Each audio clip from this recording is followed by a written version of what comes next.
Nagulat nga daw itong mga Lakers rookie mga idol nang gawin daw ito ni LeBron James. Pero bago yan ay atin muna nga pag-usapan itong kakaibang injury na nangyari nga mga idol sa FIBA at sa player nga yan ng Serbia na nagngangalang Borisa Simanic.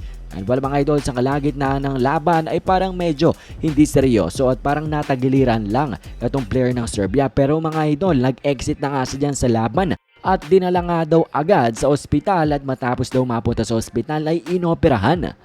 Well mga idol, yung tama pala sa kanya dito sa labang ito ay medyo naging critical nga dahil ng kidney niya nga daw mga idol ay nag-fail. Matapos nga daw mga examination mga idol ay nalaman nila na this player from Serbia mga idol lost one of his kidneys. Well mga idol, I think this is the first time na makarinig nga ako ng mga ganitong klaseng injury. Maybe sa mga combat sports ay medyo inaasahan na nangyayari itong mga bagay na ito. Pero sa larong basketball mga idol ay very rare nga itong pangyayaring ito. Kaya naman maraming ngang nagulat dito sa naging balitang ito mga idol. Out na nga for the rest of the FIBA World Cup itong player na si Borisa Simanic na expected naman na mangyayari, pero ang unexpected nga na balita ay baka nga daw maka-apekte ito sa playing career, sa basketball career netong Serbian player na ito. Kaya naman ang player na nakasiko nga mga idol na from South Sudan na si Nuni Omot ay humingi nga ng sorry. Narinig niya nga daw na pumunta pa sa ospital itong Serbian player, kaya naman daw humihingi siya ng kapatawaran. Hindi niya nga daw layunin na makagawa siya ng dirty play. Kaya naman speedy recovery ang kanyang wish sa kanya at pagpe-pray niya nga daw itong player na si Simanic.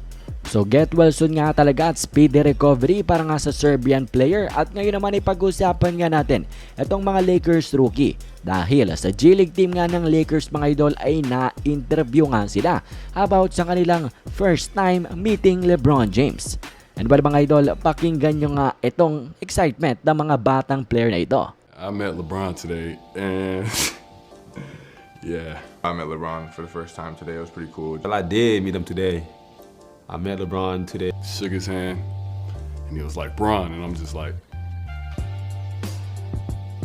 Yeah, he came to me like, I'm Bron. I'm like, I know you, Bron.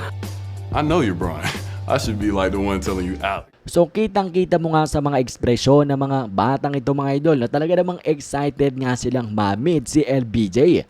Itong si Alex Fudge mga idol ay parang kinilig pa nga nang matanong nga siya about sa first time niyang ma-meet itong si LeBron James. At ang ikinagulat pa nga dito ng mga Lakers rookie mga idol ay ito nga daw si LeBron James ay talagang pinakilala pang kanyang sarili. Nag-introduce pa nga daw si LeBron James ng kanyang sarili properly. Kinamayan daw sila at sinabing I'm Bron. Siya nga daw si LeBron James. Nagulat nga daw itong si Alex Fudge mga idol. At sa isip niya nga daw ay kanyang sinabi na alam namin, kilala ka namin. At dapat nga daw siya ang nagsabi na I'm Alex Fudge.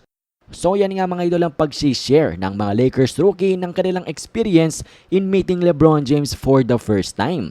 Etong si Demoy Hodge mga idol, tinanghal nga ng mga Lakers fans na next KCP. Ito namang si Castleton ang baby Jokic. At itong si Alex Fudge mga idol, bago nga sa kanilang mata, kaya naman excited na nga daw silang mapanood etong player na ito.